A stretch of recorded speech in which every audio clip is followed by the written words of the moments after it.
Hi to everyone, this is Sujit Singh. Welcome to all my lovely audience on my YouTube channel. और इस channel पर जो अभी current series है वो है ह्यूमन रिप्रोडक्शन, जो क्लास 12 का एक बहुत इंपॉर्टेंट चैप्टर है, ठीक है।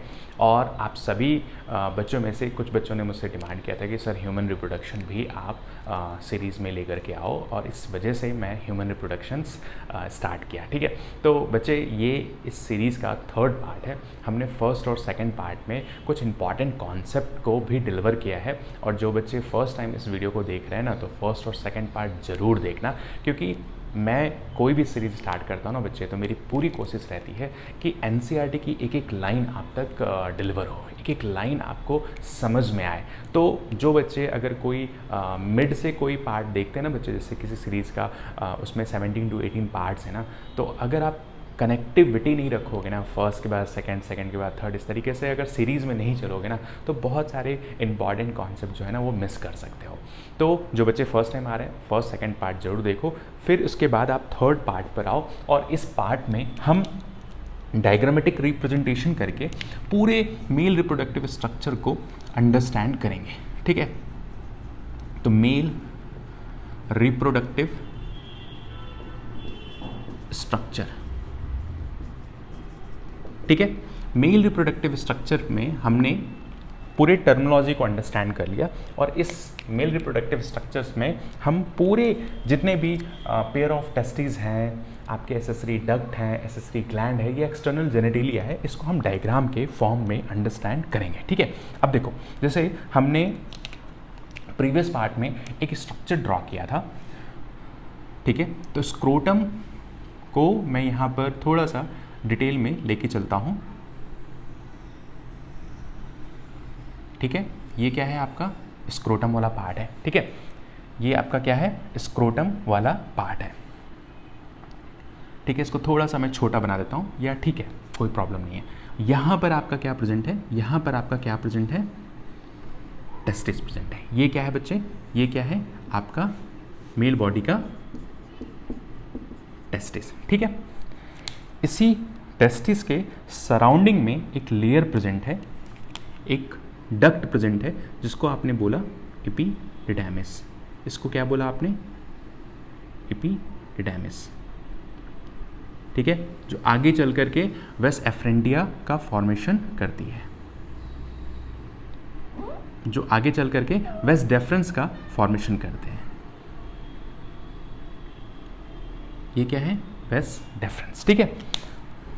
साथ में अगर मैं इसे कनेक्ट करता हूँ, ये क्या है, मैं यहाँ पर अंडरस्टैंड करूँगा कि एक स्क्रोटम सैक होता है, ठीक है, ठीक है। तो ये रहा आपका एपिडिडाइमिस। ये क्या है बच्चे, ये पार्ट में थोड़ा सा, चलो मैं कनेक्ट कर दूंगा, एपिडिडाइमिस,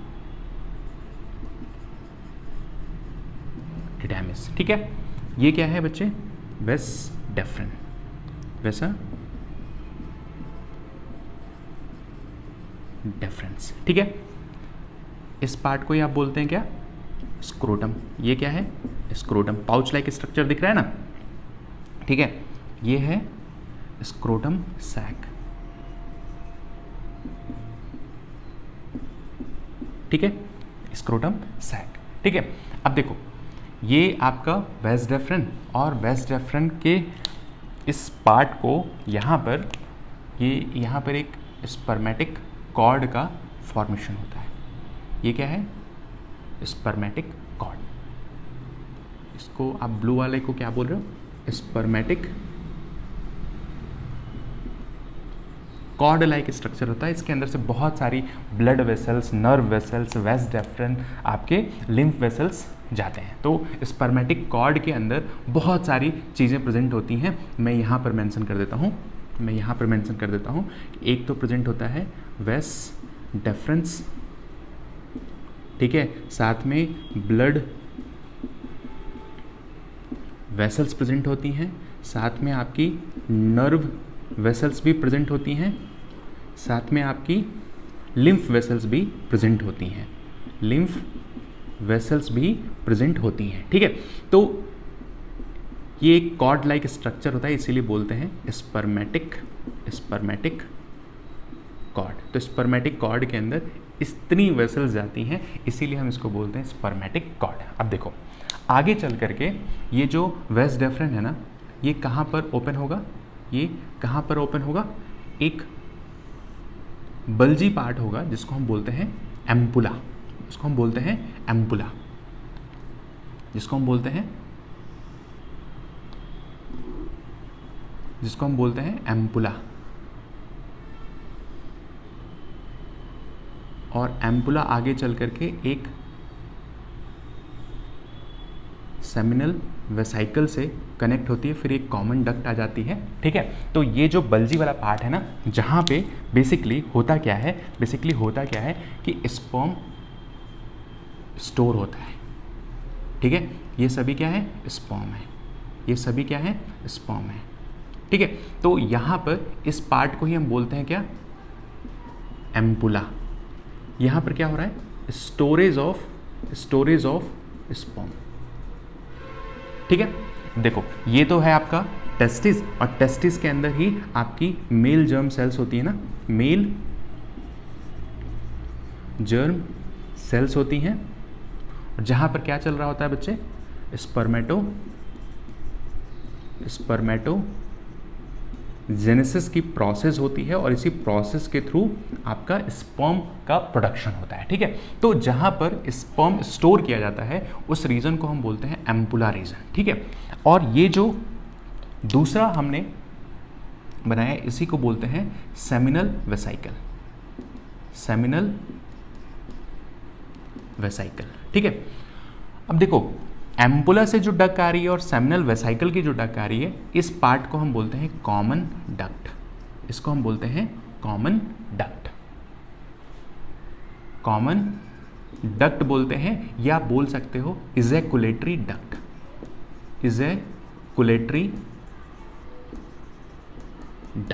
ठीक है, ये बहुत डिटेल में मैं लेके चल रहा हूँ बच्चे, सभी बच्चों को काफ़ी चीज़ें क्लियर हो जाएंगी। तो इसी कॉमन डक्ट को आप क्या बोलते हो, इजैकुलेटरी डक्ट। ठीक है, अब देखो होता क्या है कि फाइनली यहाँ पर ये आपका, और ये यूरेथ्रा में आता है। ठीक है, सपोज ये क्या है, ये ओपनिंग यूरेथ्रा। ठीक है, अब यहाँ पर क्या प्रेजेंट है, यहाँ पर क्या प्रेजेंट है, इसी तरीके से आप इसको इस तरीके से अंडरस्टैंड करना। चलो इसको मैं यहाँ पर इसी तरीके से, एक टेस्टिस आपका ये प्रेजेंट है और यही सेम स्ट्रक्चर इधर भी प्रेजेंट होगा, तो यहाँ से भी एक इजैकुलेटरी डक्ट आएगी, यहाँ से भी एक इजैकुलेटरी डक्ट आएगी, जहाँ पर क्या होगा, जहाँ पर एम्पुला वाला पार्ट होगा, फिर साथ में क्या होगा, सेमिनल वेसाइकल वाला पार्ट होगा, फिर एक कॉमन इजैकुलेटरी डक्ट होगी जो कहाँ पर आके कनेक्ट होगी बच्चे, जो कहाँ पर आके कनेक्ट होगी, आपके प्रोस्टेट ग्लैंड में। ठीक है, तो ये वाला जो पार्ट है, ये वाला जो पार्ट है, ये जो पार्ट है ना, जिसको आप बोल रहे हो, जिसे आप बोल रहे हो, ये जो पार्ट है ना, ये तो हो गया आपका प्रोस्टेट। ये हो गया क्या बच्चे, प्रोस्टेट ग्लैंड। हमने एसेसरी ग्लैंड के बारे में भी तो अंडरस्टैंड किया था, और ये क्या है बच्चे, यही वो पार्ट है जहाँ पे स्पर्म का स्टोरेज हो रहा है, जहाँ पर स्पर्म का स्टोरेज हो रहा है, जिसको आप बोलते हो एम्पुला, जिसको आप बोलते हो एम्पुला। ये पार्ट क्या है, सेमिनल वेसिकल्स। ठीक है, ये क्या है, सेमिनल वेसिकल। ये ही आपकी क्या है, ये कॉमन डक्ट को ही तो आप बोल रहे हो इजैकुलेटरी डक्ट। ठीक है, अब देखो ये हो गया आपका प्रोस्टेट ग्लैंड, इसके जस्ट नीचे आपके क्या प्रेजेंट है, ये यहाँ से आपका एक यूरेथ्रा आएगा। चलो मैं इसे रेड कलर से बना देता हूँ ताकि थोड़ा डिस्टिंग्विश होगा। ठीक है, ये आपकी काउपेरिस ग्लैंड हो गई। ये कौन सी ग्लैंड है बच्चे, काउपेरिस ग्लैंड, ठीक है, जो पेयर के फॉर्म में प्रेजेंट होती है, जो पेयर के फॉर्म में प्रेजेंट होती है, ठीक है। अब देखो, ये हो गया आपका यूरेथ्रा वाला पार्ट, ये हो गया आपका यूरेथ्रा वाला पार्ट, ठीक है। और यहीं पर कुछ स्पेशलाइज्ड मसल्स होती हैं, यहीं पर क्या होती हैं, स्पेशलाइज्ड मसल्स हैं, ठीक है। आप इसको इस तरीके से समझ लो, स्पेशलाइज्ड मसल्स हैं,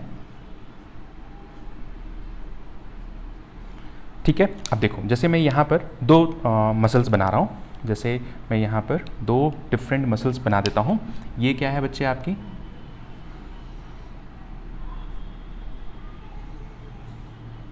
तो ये जो हमने ब्लू कलर से शेड किया ना, ये डिफरेंट मसल्स हैं, इसी को आप बोलते हो कार्पोरा कैवर्नोसा, इसी को आप बोलते हो कार्पोरा कैवर्नोसा। तो ये जो पार्ट है ना, ये और ये जो पार्ट है, इसी को बोलते हो कार्पोरा कैवर्नोसा। ये एक तरह की मसल्स हैं, ये एक तरह की क्या है, मसल है, ठीक है। अब यहाँ पर होता क्या है कि यहीं पर एक मसल्स प्रेजेंट होती है जिसको आप बोलते हो, जो ऑक्सीजनेटेड ब्लड को कैरी करती है, जो मेनली ऑक्सीजनेटेड ब्लड को कैरी करती है। और ये इमेज में आपको दो लेयर दिख रही है, लेकिन ये होती सिंगल लेयर है, इसी को बोलते हो कॉर्पस स्पॉन्जियसम, कॉर्पस स्पॉन्जियसम, ठीक है। ये फिल्ड होती है ऑक्सीजनेटेड ब्लड से, filled with oxygenated blood, filled with oxygenated blood, ठीक है। जो ये दोनों एक तरह की क्या है बच्चे, एक तरह की क्या है, मसल्स हैं, जो पेनिस के इरेक्शन में बहुत ही इंपॉर्टेंट रोल प्ले करते हैं, ठीक है। तो ये क्या है आपका, ये क्या है, हमने अभी अंडरस्टैंड किया, काउपेरिस ग्लैंड है, ये हो गई आपकी प्रोस्टेट ग्लैंड, ये हो गई काउपेरिस ग्लैंड, और ये हमने सेमिनल वेसिकल के बारे में अंडरस्टैंड किया है। तो ये तीनों आपकी ग्लैंड हो गई, ठीक है। वेस डेफरेंस, ये आपकी क्या है, एसेसरी डक्ट है। एपिडेमिस एक तरह की क्या है बच्चे, डक्ट है। और जब हम टेस्टिस के इंटरनल स्ट्रक्चर को अंडरस्टैंड करेंगे तो हम यहाँ अंडरस्टैंड करेंगे कि रेटी टेस्टिस क्या होते हैं। तो रेटी टेस्टिस, एपिडिडेमिस, वेस डेफरेंस और वेस एफ्रेंटिया, ये सभी क्या हैं, एक तरह की एसेसरी डक्ट हैं, ठीक है। अब समझ में आए। अब देखो, हाफ पोर्शन ये है, हाफ पोर्शन ये है, और ये इंपॉर्टेंट चीजें हैं। अब देखो, जो पेनिस की टिप है उसको हम बोलते हैं ग्लांस, ठीक है, ग्लांस बोलते हैं। इसकी ओपनिंग को बोलते हैं opening, called as urethral meatus. क्या बोलते हैं, मीटस, ठीक है। ये जो यूरेथ्रा है, ये कॉमन डक्ट है, कॉमन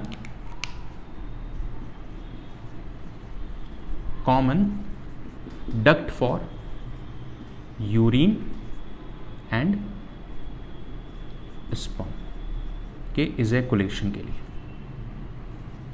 ठीक है। एक टाइम पर एक ही होगा, या तो यूरिन या तो स्पर्म का इजैकुलेशन होगा। मेल बॉडी में ये कॉमन होती है, मेल बॉडी में कॉमन होती है। फीमेल रिप्रोडक्टिव स्ट्रक्चर्स में ये दोनों ही डिफरेंट है, वहाँ पर हम अंडरस्टैंड करेंगे। तो ये हो गया आपका यूरेथ्रा। ग्लांस जो है वो पेनिस के अपर टिप पे प्रेजेंट है, टिप को बोलते हैं। और यहाँ पर अगर हम बात करते हैं तो कुछ फोल्डेड स्किन्स प्रेजेंट होते हैं, जिसको आप बोल सकते हो फोल्डेड स्किन। ये क्या है, फोल्डेड स्किन प्रेजेंट है, ठीक है। तो ये तो हमारा पूरा इंटायर मेल बॉडी का मेल रिप्रोडक्टिव स्ट्रक्चर है, ठीक है। अब इस चीज़ को अगर हमने लास्ट क्लास में ये अंडरस्टैंड किया था कि जो एक टेस्टिस है ना, एक टेस्टिस है, वो कंसिस्ट होता है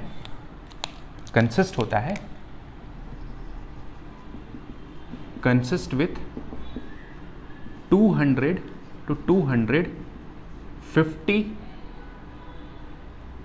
consist with 200 to 250 testicle lobule से मिलकर के बना होता है। ठीक है, अगर आपसे कोई पूछे कि टेस्टिस के जो डायमेंशन है ना वो क्या है, तो जनरली ये 4 to 5 सेंटीमीटर इसकी लेंथ है, और विड्थ की अगर हम बात करते हैं तो 2 to 3 सेंटीमीटर इसका विड्थ है।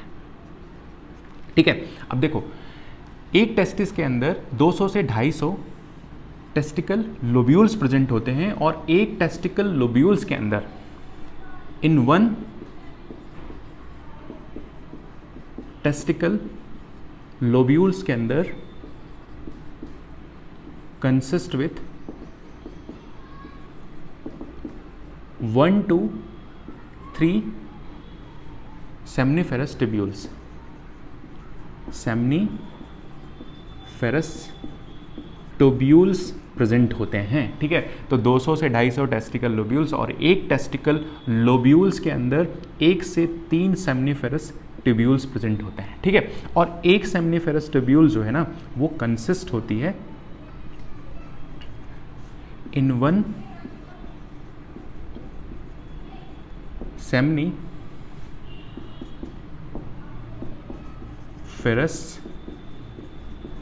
Tubule consist with 2 type of cell। कौन कौन सी sales? Male germ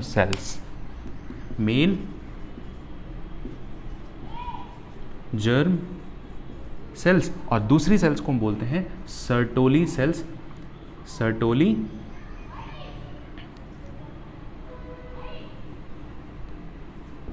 Sertoli cells. ठीक है, अब देखो मेल जर्म सेल्स में स्पर्मेटोजेनेसिस प्रोसेस चलती है, और सर्टोली सेल्स जो है ना वो इस स्पर्म को नरिशमेंट प्रोवाइड करते हैं। ठीक है, इनका नंबर जो है ना मोर इन नंबर, शेप जो है वो कैसा है? क्यूबॉइडल शेप है, हमेशा याद रखना कैसा शेप है? क्यूबॉइडल शेप है। अगर हम सर्टोली सेल्स की बात करते हैं, सर्टोली सेल्स की अगर हम बात करते हैं तो लेस इन नंबर, और इनका शेप की अगर हम बात करते हैं तो पिरामिड लाइक शेप है। ठीक है, ये क्या काम करते हैं? तो ये नरिशमेंट प्रोवाइड करते हैं, और यहाँ पर क्या चल रहा होता है? स्पर्मेटोजेनेसिस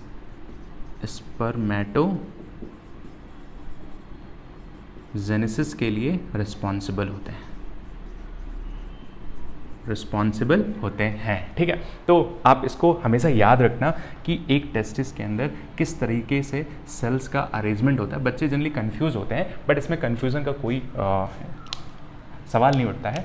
तो हमेशा याद रखना कि एक टेस्टिस के अंदर 200 से 250 टेस्टिकल लोब्यूल्स प्रेजेंट होते हैं, और एक टेस्टिकल लोब्यूल्स के अंदर 1 से 3 सेमनीफेरस ट्यूब्यूल्स, और एक सेमनीफेरस ट्यूब्यूल जो कंसिस्ट होती हैं 2 डिफरेंट सेल्स से मिल करके बने होते हैं। ठीक है, एक को बोलते हैं मेल जर्म सेल्स, दूसरे को बोलते हैं सर्टोली सेल्स। दोनों का एक अपना इंपॉर्टेंट फंक्शन है। ठीक है, पार्ट 4 में हम इंटरनल स्ट्रक्चर ऑफ टेस्टिस को डिटेल में अंडरस्टैंड करेंगे। तो आप ऐसे कनेक्ट रहिए, और मैं सभी बच्चों को बोलूँगा कि अपनी नोट्स ज़रूर प्रिपेयर करो, और साथ में साथ रिवीजन बहुत इंपॉर्टेंट है। ठीक है, चलो ख्याल रखो।